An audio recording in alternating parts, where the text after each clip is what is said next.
కాశీగా వేములవాడ దేవస్థానంలో మరి అక్రమంగా కోడలను కళాబాలలకు అప్పగిస్తున్నారు. ఏదైతే ఈనాడు సమస్య తెలంగాణ పత్రిక వచ్చిన చివరన కోరగా ఈరోజు దేవస్థానం రాజేశ్వర స్వామి దేవస్థానం దగ్గర మరి టీఆర్ఎస్ నాయకులందరూ కలిసి మరి చేసిన మరి ఒక వచ్చిన పత్రికలో దాని వివరణ ఇవ్వాలని డిమాండ్ చేయడం జరిగింది. మరి ఏదైతే మరి దక్షిణ కాశీగా కృష్ణ రాజస్వామికి వివిధ ప్రాంతాల నుంచి మరి కోరిన కోరికలు చెల్లిస్తే కోరితే మరి మీకు కోడలను అప్పయ్యప్ప స్వామి అని కోరికను వెంటనే మరి కోడలను అప్పయ్యప్పనేది ఒక సాంస్కృతిక సంప్రదాయం మన దేవాలయంలో ఉంది.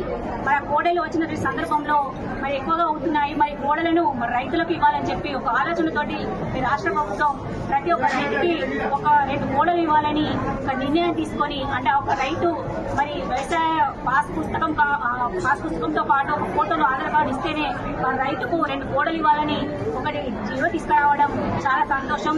కానీ ఆ కోడలు ఇచ్చే క్రమంలో మరి ఇక్కడ ప్రస్తుత రాష్ట్ర మంత్రి కొండ సురేఖ గారు, దేవాదాయ శాఖ మంత్రి కొండ సురేఖ గారి మరి అనుసంధానంలో మరి వరంగల్ జిల్లా మరి మానకొండ డిస్కొండ గ్రామానికి చెందినటువంటి మరి ఒక వ్యక్తికి రాంబాబు అనే వ్యక్తికి 60 కోడలను ఇవ్వడం అంటే ఇక్కడ చూస్తూ ఉంటే చెప్పేది ఒకటి చేసేది ఒకటి అనే విధంగా సందంగా మారుతుంది. మరి ఆ వ్యక్తికి 60 కోడలు ఇచ్చి మరి ఆ కోడలలో 11 కోడలే ఉన్నాయి. అంటే అక్కడ ఉన్నటువంటి గ్రామంలో మరి అక్కడ విశ్వ హిందూ పరిషత్ అక్కడ నాయకుల సమాచారం మేరకు పోలీస్ స్టేషన్ల ఫిర్యాదుల మేరకు మరి సమస్య బయటపడింది.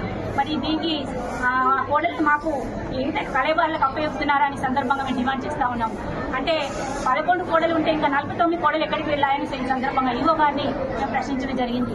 మరి చెప్పేది ఒకటి చేసే విధంగా ఒకటి చేస్తున్న ఈ ప్రభుత్వాన్ని మంచి పనులు చేస్తే ఎవరైనా స్వాగతిస్తారు. మరి ఈ విధంగా మరి మాటలకు ఒకటి చేతులు ఒక విధంగా మన చందంగా మారుతున్నాయి. ఖచ్చితంగా మరి వినోద్ గారు వచ్చి మరి డెప్యూటీ ఈవో గారు వచ్చి దానిపైన చర్య తీసుకుంటాము.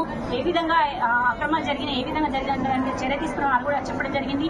త్వరలో దీనికి సంబంధించిన నివేదిక త్వరలోనే మాకు అందించిన సందర్భంగా డిమాండ్ చేయడం జరుగుతుంది.